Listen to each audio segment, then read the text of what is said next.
Okay, so this article came out on MarketWatch a couple weeks ago talking about how Syracuse was the number one fastest appreciating market in the entire country.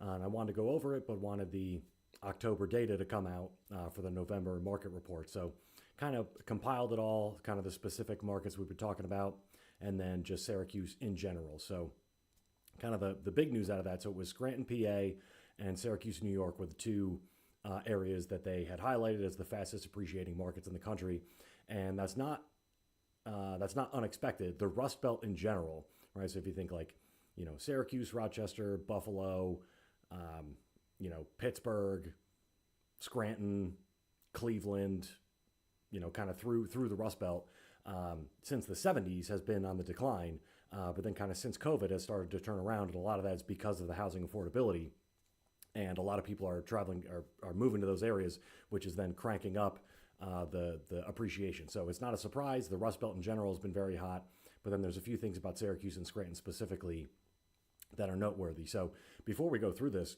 I just want to note a couple of things. One is that the Micron appreciation largely has not happened yet. So Syracuse being the number one fastest appreciating market, there's a little bit of Micron speculation built into that. There are some out-of-state investors that are coming in. That's increasing competition for homes and things like that. But largely, they're just starting to move dirt. We haven't gotten the influx of employees, the high-paid employees. We haven't seen most of the appreciation that's going to happen for Micron is in the future. So this massive appreciation that Syracuse has seen since COVID is not due to Micron, or in large part is not due to Micron. So just imagine the fuel that's going to be added to this fire, assuming the Micron project does go through. And again, the GDP of Syracuse, the Syracuse Metro, is about $50 billion.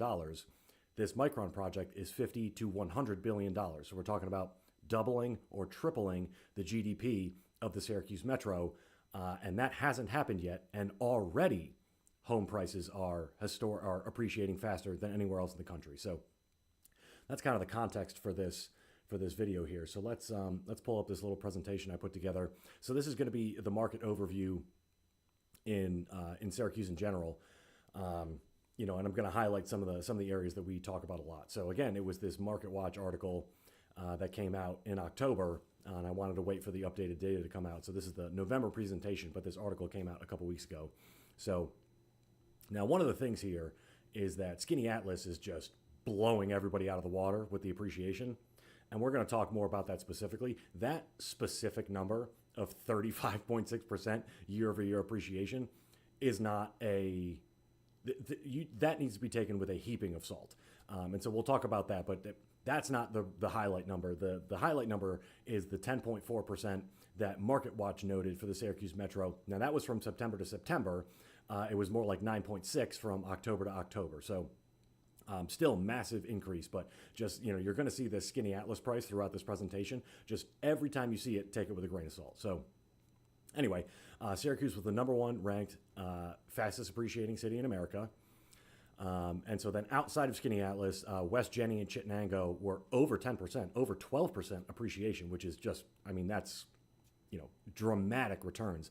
Like my parents bought a house in 1998 in the Syracuse area, and they sold in 2006, which like theoretically is the lead up to the bubble. And they pretty much broke even on that house, so for, anyone who's lived in the Syracuse area for a long time, year over year appreciation for a long time was zero or near zero.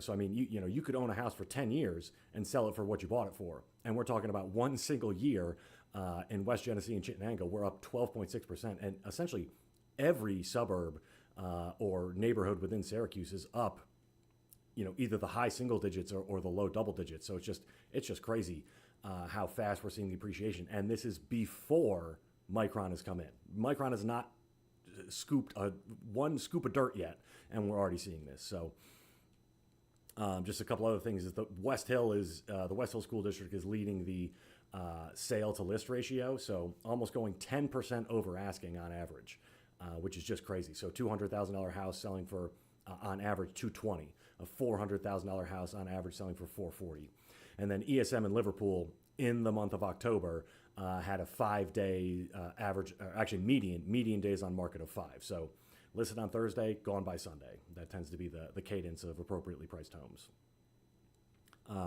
Now, again, you're going to see Skinny Atlas is just like such. So let's talk about Skinny Atlas. So the crazy Skinny Atlas appreciation, I think, says more about the specific houses that sold within Skinny Atlas than it does about the Skinny Atlas market in general. Now, the market in Skinny Atlas is rapidly appreciating. I don't want to downplay it. It's not like it's not appreciating, but just 36% is just crazy. That, I think, is because there's been a high volume of lake houses that have sold. So, if you think about the Skinny Atlas, and all of this is by school district. So the Skinny Atlas school district has all the lake houses, but it also has the town of Skinny Atlas, and it extends up into bits of Jordan and a bit east, kind of towards Marcellus. So there's a lot of different neighborhoods within the Skinny Atlas school district. And so if you have a high percentage of the homes that are sold, not even a high percentage, an increase in the percentage of homes that are sold that are specifically lake houses, they represent such an outsized proportion of the total real estate value of the Skinny Atlas school district that just if more of those transact, it's going to increase the median home sale price dramatically. So that doesn't necessarily mean that so if you lived in the town of Skinny Atlas, your house is probably not up 36% year over year. It's more that a whole bunch of lake houses transacted, thus the median home sale price was disproportionately affected. So all that caveat out of the way, kind of taking Skinny Atlas out of account here, just looking at the median home sale price. Now that 800,000, that is a real median home sale price. So some of that is skewed because of the over accounting of lake houses, but also just even the town of Skinny Atlas, is north of 5, north of 6. Many houses are in the millions that aren't lake houses in Skinny Atlas. And so that's just trailed by Fayetteville Manlius, Cazenovia, JD, and then obviously you could see as we go down the graph there, with ESM being the most affordable of the suburbs. And then here's just that crazy appreciation that we talked about. So again, take it with a heaping of salt. Although Skinny Atlas is appreciating quite quickly, it's not 36% quickly. But West Genesee and Chittenango are up over 10. Fayetteville, Manlius, Cazenovia are very close. They were at like 8 and 9. And then ESM was actually flat. But what's interesting about ESM was that the average days on market and the list sale to list price was quite. The average days on market was low and the list to sale price was quite high. So ESM remains a quick transacting market. And appropriately priced houses are moving quickly. Just that median home sale price hasn't moved that dramatically this year, at least relative to the rest of the suburbs. So, okay, then the sale to list price. Now this is interesting because we actually see Skinny Atlas at the bottom, and that is again, due to the lake houses. When you're listing a luxury lake house, your strategy is very different than when you're listing just like a 4-bed, 2.5 bath, and in Onondaga Hill.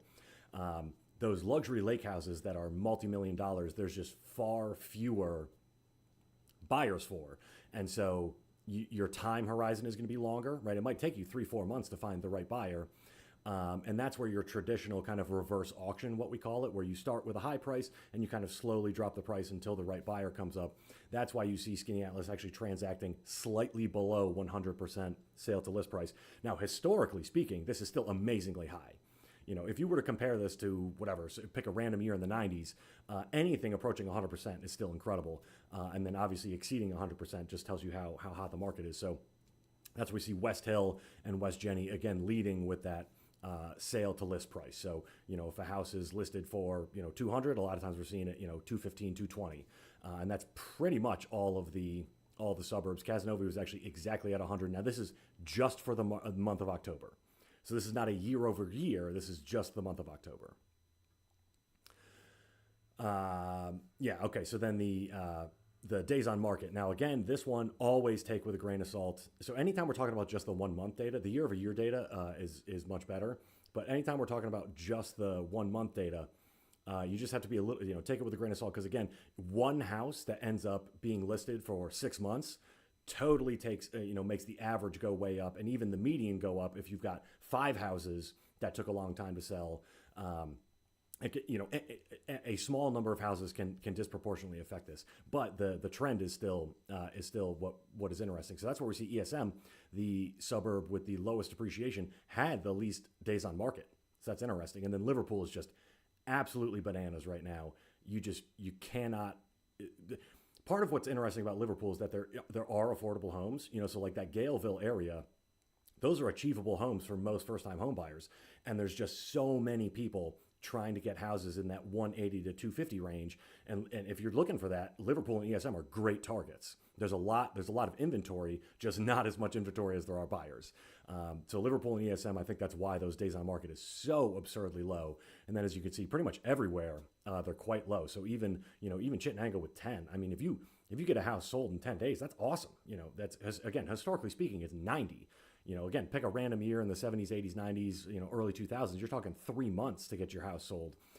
Our worst case scenario here is 18 days, which is just preposterous. Okay, so inventory. So we have new listings coming up and homes sold. So as we get into winter, we're going to see a dip in inventory. So less homes being listed. And they do usually tend to take a little bit longer to sell. So we should start to see the days on market creep up, the number of listings dip. These past couple of years, though, the inventory and the buyers have moved together. So as inventory dips, the number of buyers also dip. So it's kind of remained competitive for buyers. And the days on market has remained low because as it gets into winter and less people are buying, there's also fewer people selling. So there isn't really a cheat code as far as when to, what's the best time to buy, what's the best time to sell. It's really just pricing appropriately if you're a seller and just being able to act quickly if you're a buyer. There's no real cheat code to that. Okay, and this is just kind of compiles all that information in one easy to read place. And again, just that 35.6% year-over-year growth in Skinny Atlas just sticks out like a sore thumb. Just crazy numbers there. But again, lots of lake houses transacting. But Casanova and Fayetteville and Manly is into the 4s now, where historically they were for the last few years they've been in the 3s, so now they're getting into the 4s, and we'll see. If we see another 10% year-over-year growth, we're going to be in the mid 4s. FM may be in at 450 plus this time next year. Make sure you subscribe so you can you can keep track. Yeah, so for buyers, it's actually kind of good because there's quite a large price range, right? So we're still talking about a $230,000 home being achievable in East Syracuse, Minoa, and Liverpool, and even other parts of other suburbs as well. Or you can go big. You can get a $3-4 million lake house, or that one that just sold in Manly is $3.5 million is what the list price was. It went under contract in a month. Still waiting with bated breath to see what it ends up selling for. But there's a huge price range that you can buy in, but you do have to act quickly. Essentially, there's no way around it. Your average days on market at 7 and less, you really just have to be ready to act immediately. So that's, get your pre-approval letter ready, be thinking about what contingencies you need, be thinking about your timeline, kind of have all this stuff prepared ahead of time. So that way, when you do find the right house, boom, you could just act immediately. So please book a consultation if you're thinking about buying or selling. For sellers, it really comes down to one thing: pricing your home correctly. Now the pictures do make a big difference, and cleaning, decluttering, getting your home for sale does help. But it's really just, we got to price it right. So just making sure that we're pricing it correctly makes the biggest difference. So link in the description to book a consultation with me, and hope to hear